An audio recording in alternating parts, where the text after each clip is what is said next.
Толкова много сме свикнали с пластмасата, че тя е неизменима част от нашия живот. Доказано е, че тя е много вредна за природата. От нея се правят най-различни по вид и размер опаковки и продукти. Такива нейни примери са почистващите препарати, памперсите, опаковките от лекарства и много други. Ние трябва да знаем, че всяко наше действие има моментален ефект.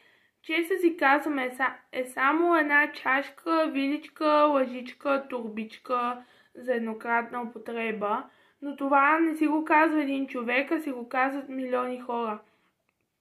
Пластмасата не е вредна само за природата и околната среда, тя е вредна и за човека.